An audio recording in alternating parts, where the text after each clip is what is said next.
मध्य प्रदेश की खेल प्रतिभाओं को नया मंच देते हुए राज्य स्तरीय खेलो एमपी यूथ गेम्स 2026 का भव्य उद्घाटन मंगलवार शाम भोपाल के तात्या टोपे नगर स्टेडियम में हुआ। मुख्यमंत्री डॉक्टर मोहन यादव ने दीप प्रज्वलन कर खेल महोत्सव का शुभारंभ किया। इस अवसर पर मुख्यमंत्री ने कहा, मैदान में जब खिलाड़ी दौड़ता है तो वह अकेला नहीं दौड़ता, उसके साथ देश का भविष्य दौड़ता है। खेलो एमपी केवल प्रतियोगिता नहीं बल्कि हमारी समृद्ध खेल परंपरा का उत्सव है। उन्होंने कहा कि प्रधानमंत्री नरेंद्र मोदी के नेतृत्व में देश में नई खेल संस्कृति विकसित हो रही है और अब भारत ओलंपिक की मेजबानी की दिशा में भी अग्रसर है। कार्यक्रम में युवाओं और खिलाड़ियों के उत्साह के बीच रंगारंग सांस्कृतिक प्रस्तुतियां हुई।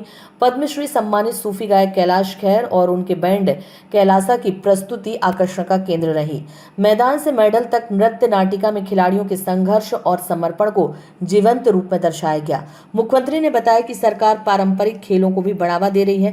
पहली बार कबड्डी, खो खो, मलखंभ, रस्साकसी, थ्रोबॉल और क्रिकेट को खेलो एमपी में शामिल किया गया है। उन्होंने भोपाल के नाथू बरखेड़ा में बन रहे 11,000 करोड़ के अंतर्राष्ट्रीय खेल परिसर की जानकारी देते हुए कहा कि भोपाल अब झीलों के शहर के साथ साथ खेलों का शहर भी बनेगा।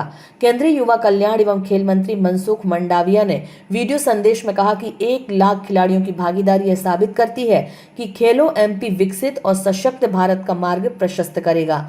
राज्य के खेल मंत्री विश्वास कैलाश सारंग ने कहा, खेलोगे तो खिलोगे, यह केवल नारा नहीं सच्चाई है। 2 वर्ष में मध्य प्रदेश खेलों में तीसरे स्थान पर पहुंच चुका है और अब हमारा लक्ष्य प्रदेश को नंबर 1 बनाना है। उद्घाटन समारोह में 9 संभागों के खिलाड़ियों ने मार्च पास्ट किया और खेल शपथ ली।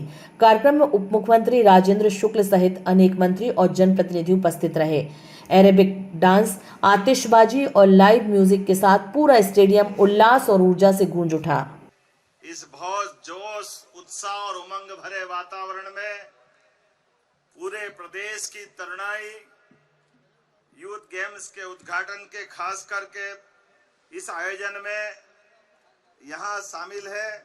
मेरे साथ मंच पर अभी जिनने अपना विषय रखा, हमारे खेल मंत्री माननीय विश्वास कैलाश सारंग जी, माननीय प्रभारी मंत्री चेतन कश्यप जी, माननीय मंत्री गोविंद सिंह राजपूत जी, माननीय मंत्री राव उदय प्रताप सिंह जी, माननीय मंत्री नरेंद्र शिवाजी पटेल जी, यहाँ के हमारे लोकप्रिय विधायक नरेंद्र मोदी जी ने पूरे देश में बहाई है। मैं ताकत के साथ कह सकता हूं कि उस धारा की मोटी धारा माननीय मुख्यमंत्री जी मध्य प्रदेश में बहा रहे हैं।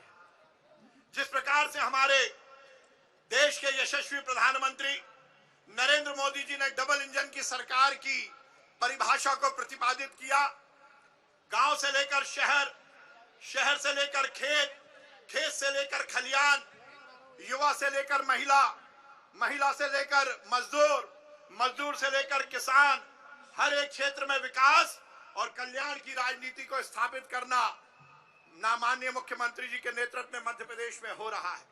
माननीय प्रधानमंत्री जी ने कहा है कि इस देश को यदि 2047 जब हम आजादी के 100 वर्ष पूर्ण करेंगे तो एक विकसित भारत के रूप में यदि स्थापित करना है तो हमें यह सुनिश्चित करना पड़ेगा कि इस देश के युवा को हमें पूरी तरह से सही दिशा देनी होगी। और यदि हम इस देश के युवा को सही दिशा दिखाना चाहते हैं तो उसमें सबसे महत्वपूर्ण है कि उसको शिक्षा से और खेल से जोड़ना पड़ेगा। प्रधानमंत्री जी ने कहा है, खेलोगे तभी खिलोगे।